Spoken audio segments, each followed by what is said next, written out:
What's up, people of the internet? My name is Dabacab, and the Play Artifact Twitter has just given us two new cards to go over, so stay tuned and let's check them out in today's video. So the first ability we've got today is Helm of the Dominator, which some of you Dota 2 players will certainly recognize. This is a 19 gold armor slot item that gives +3 armor passively, and it has an active ability with a 2-turn cooldown that steals 1 creep.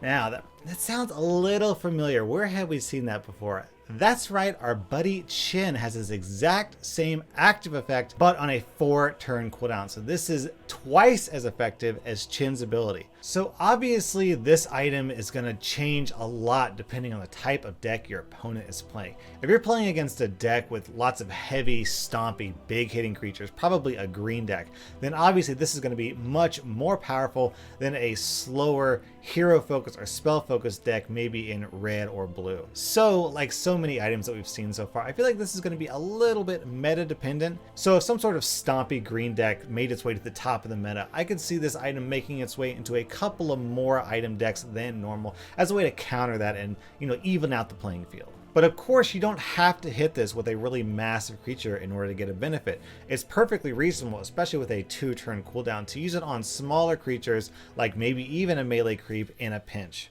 Now, what I like so much about this ability is that it has both an offensive and a defensive component. So if the enemy is about to swing into your tower for massive damage, then you can use this ability on the enemy's strongest creep. Not only will you be subtracting incoming damage, but you will also be gaining a blocker that will block even more damage on top of it. So defensively, it's got incredible potential. Offensively, one way to think of this card is basically steal an opponent's card every 2 turns. Obviously, sometimes you're going to only be able to steal melee creeps, or you won't be able to steal anything at all because there won't be anything in the lane. But from an offensive perspective, you will slowly be able to whittle down and wear down your opponent until they just run out of resources. They play a creature, it gets stolen. They play a creature, it gets stolen. They play a creature. You see where I'm going with this. It's just, if you're playing against a really slow deck that likes to make it to the late game, this card really punishes it. It's like, okay, the longer the game goes on, the more of your stuff becomes mine. So really, it's just got a ton of potential. I like this item all around. We've seen a couple of 19 gold items. It seems to be the case, kind of bizarrely, that the artifact team is kind of tiering items. You've got a bunch of items at 25 and then a bunch of items at 19. And I don't think we've actually seen any items in between. Like, there's no 20 gold or 21 gold items, strangely.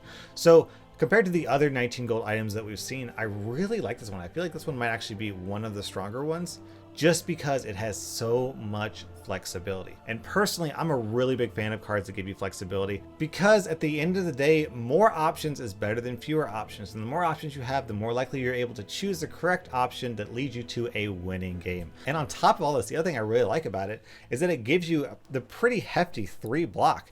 3 block is going to make your hero way harder to kill, which means once you slap this on a hero, the opponent is kind of going to have to just deal with it, right? They can try and throw damage into you, so that 3 armor will just slow the opponent down and give you a chance to dominate your opponent. Now, the second card we have is a black spell called Gank. You choose a black allied hero and it duels an enemy unit in any lane.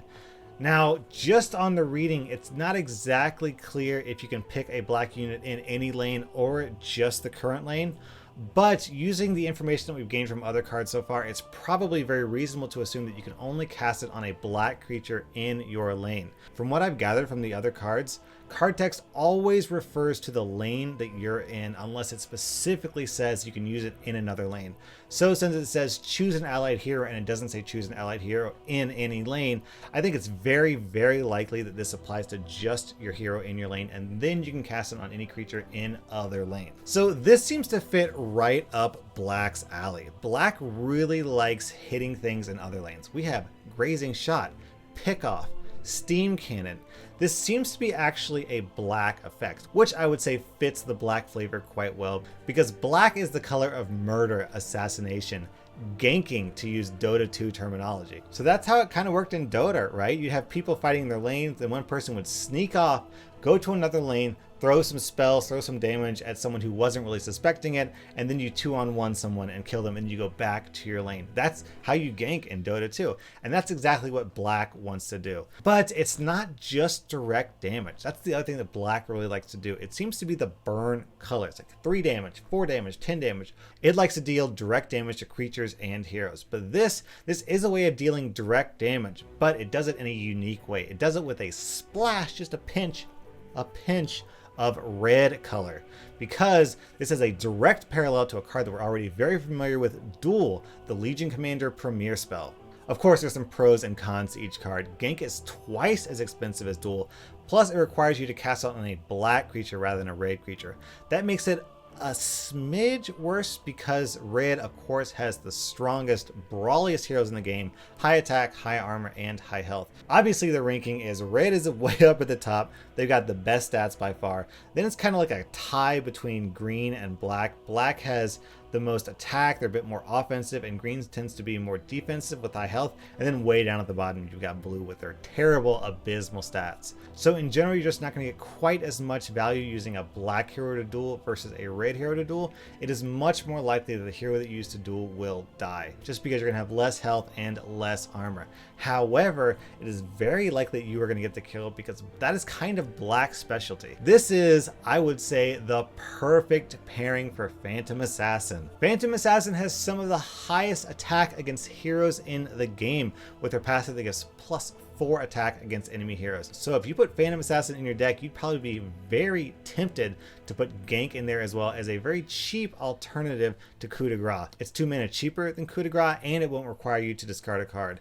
The downside is that you're going to be paying with health, so you might want to consider throwing in some cloaks or some leather armor or some defensive items to help make sure that Phantom Assassin or your other black heroes are going to survive that duel. But, you know, I can live with those downsides considering it gives you cross-lane flexibility. The thing I love about Black having cross-lane flexibility is that from what we've seen at PAX, Black seems to be the color that's most interested in a one-lane victory. The blue-black deck like to go really wide, make creatures hit super hard with Assault Ladder and Disciple of Nevermore, and then just burn through a tower and then burn all the way through the Ancient. So all this cross lane combat really helps Black do its job. Let's suppose, for example, you decide, I'm going to burn down mid lane. I'm going to take the mid lane tower and I'm going to take the mid lane Ancient. That means the mid lane mana becomes the most important mana in your game. And you're always going to need to use that mana to push the lane and put out creatures and just deal damage.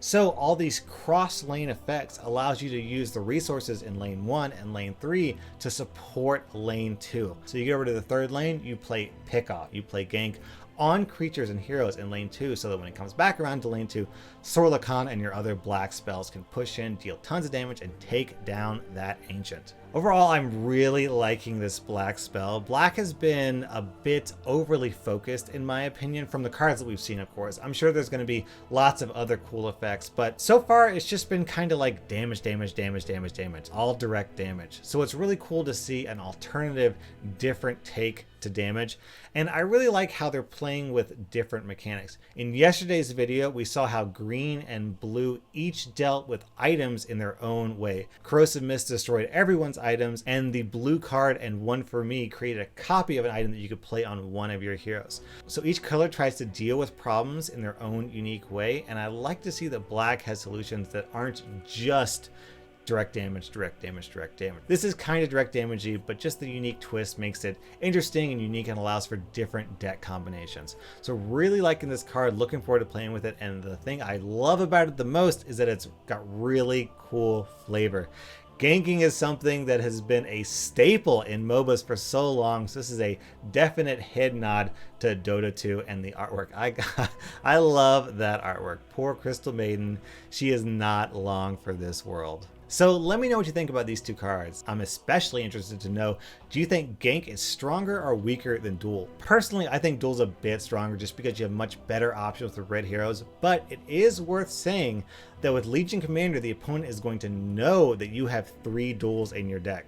With ganking, that's going to come out of nowhere, just like an actual ganking scenario in Dota. If you have a black hero, the opponent has no way of knowing if you have a gank card in your deck. So it can come completely out of the blue, and that's one thing I really like about it. One of the definite advantages over Duel. So anyways, do you think that this is stronger or weaker than Duel? I'd really love to know your opinion. And also, Helm of the Dominator. What do you think of this card? Does this card make Chin useless? Would you ever play Chin and Helm of the Dominator in the same deck? I don't know, it feels a little redundant, but I don't know, stealing a creep is a really powerful effect, especially against heavy hitting creep decks.